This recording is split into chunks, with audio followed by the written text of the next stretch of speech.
Hello, welcome back to Bethany's Reading Corner. Today's book I'll be reading is called Blueberries on Parade. Our troop salutes you, Francis, said the leader of the Blueberries. All the girls smiled their biggest smile. Francis the ladybug sat in his bed in the ant infirmary. He had rescued Princess Dot, the smallest blueberry, from a bird.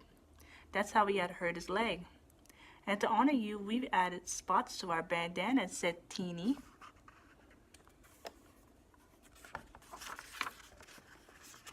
And guess what? Explained Dot. We want you to be our honorary blueberry troop den mother. Francis scowled. Dot and the other blueberries thought Francis was a female because he was a ladybug. Wait a second, cried Francis. Then Dr. Flora came in. Okay, let's run along, girls. The patient needs to rest. You can visit again later on.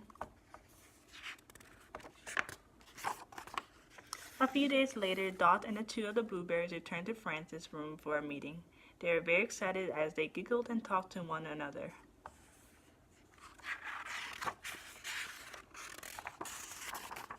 Francis sighed. What do I know about being a den mother? He grumbled. How did I get stuck with this job? Dot raised her hand. May I start the meeting? She asked. I have something important to say. Yeah, all right, muttered Francis. We have another big surprise for you, Den Mother, began Dot. To thank you and the other circus bugs for all that you have done, we are going to put together the best parade ever.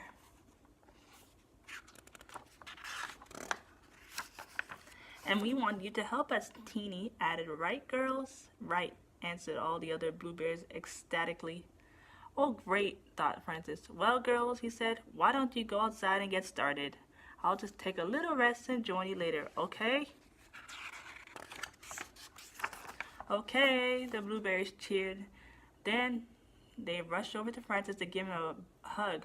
Watch out for my leg, Francis cried.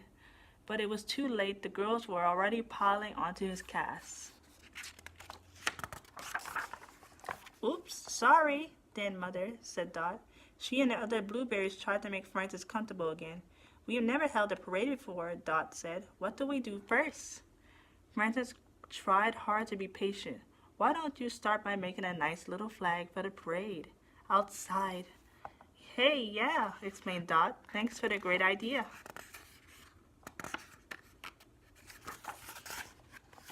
The next day, the blueberries met and happily made plans for their first ever blueberry parade.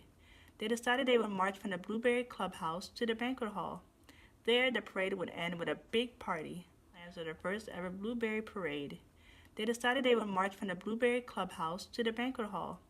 There, the parade would end with a big party. But the hardest part would be the making flag. They wanted to make it extra special to please Francis, but none of the designs they came up with seemed quite right. I know, Dot suggested finally. Let's each make our own special decoration to put on the flag. The other blueberries loved the idea. Soon they were sticking bright bits of flower petals, pebbles, and leaves on the flag with tree stuff.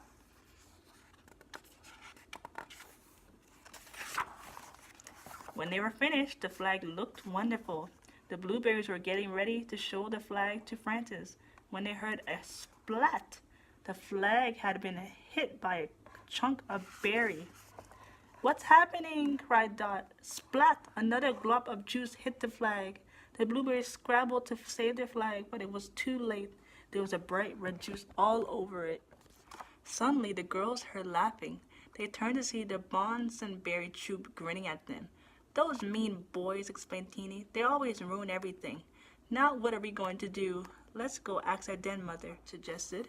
Francis will help us. A little while later, the blueberries stood sadly around Francis' bed. They were holding their stained flag.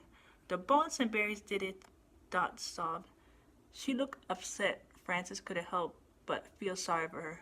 Poor girls, he thought. Maybe I can help them out a little.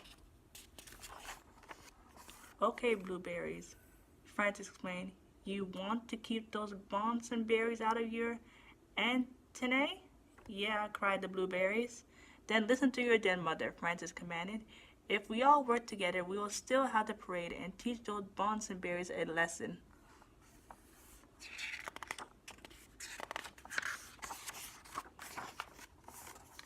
Over the next several weeks, the Blueberries met with Francis. He helped them make a new flag. He also told them they needed to get ready in case the Bonsonberries attack again. The key is to outsmart them, Francis told the girls, and I think I know how. Then he told them all about his plan. On the day of the parade, Francis was finally able to get out of bed.